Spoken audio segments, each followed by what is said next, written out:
Hey guys, welcome back to Celebified. I'm so excited. We have Lorenzo Henrie in studio today from Fear the Walking Dead. Lorenzo, thanks for joining us. Oh, of course. Thank you for having me here. Set the stage really quickly. What are we doing here with the first season of Fear the Walking Dead? All right, first season. You know, the creators Robert Kirkman and our showrunner Dave Erickson, they really wanted to tackle the question of what happened while Rick was in a coma from the mothership, The Walking Dead. Yeah. And this really answers a lot of questions for the fans, you know, and it explores the ideas that they've always had in their head, especially Robert Kirkman.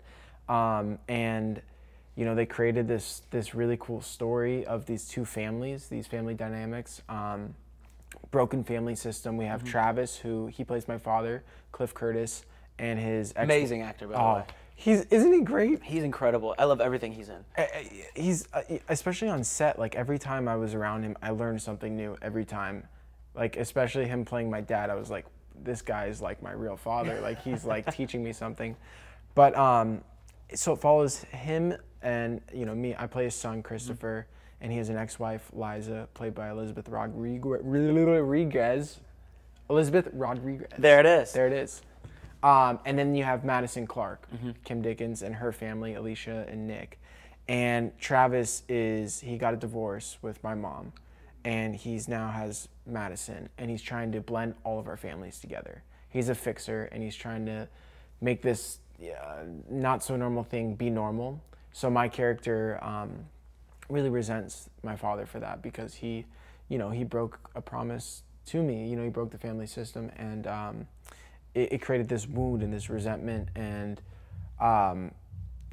so the first season really tackles the question of, will these two families that are broken and trying to become one survive? I've heard you say in other interviews like you're pretty close with your family. So where do you draw that idea of how to get emotions for a broken situation? I think that's a great question, because a lot of people say, oh, you have to experience it in order to know the right emotion. Yeah. I think there's actually something to be said about, you don't have to experience it. You can know it. You can draw certain emotions that you wouldn't even have had if you didn't come from that sort of a family background. Yeah.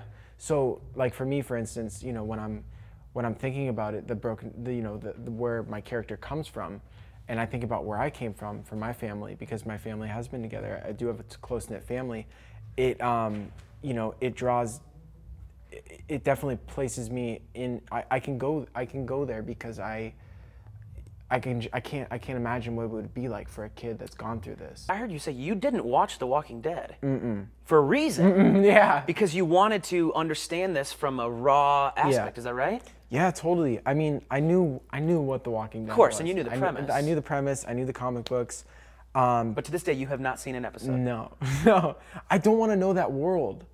I don't want to show up on set and be like, oh, this is what is going to happen here, and this is what's going to happen here, and then something's going to happen in the future. But like I think for a fan like myself, you would think that's crazy. But when I hear you explain it, I mean, that makes sense. That's valid. Yeah, because we have, look, when we're trying to portray, when we're trying to act and stuff, we have certain images, and we store things in our memory. And then when I'm trying to portray this character, I don't want to have those images in my head to know the nature of The Walking Dead.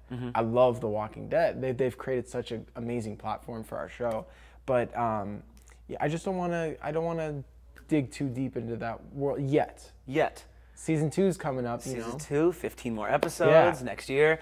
What happens if the shows cross over at some point? I think it'd be sick. Do you think at that point then you would go back and watch? Yeah, I would have to research. Okay. It'd be a great So you may have to watch in the future. I may have to watch it. I won't ask you more about that. I don't want to put you on. I don't want to put you on the spot. Lorenzo, congrats on everything with Fear the Walking Dead, man. Thanks for joining us. Oh, thank you. For Lorenzo and Celebified, I'm Danny. We'll see you guys next time.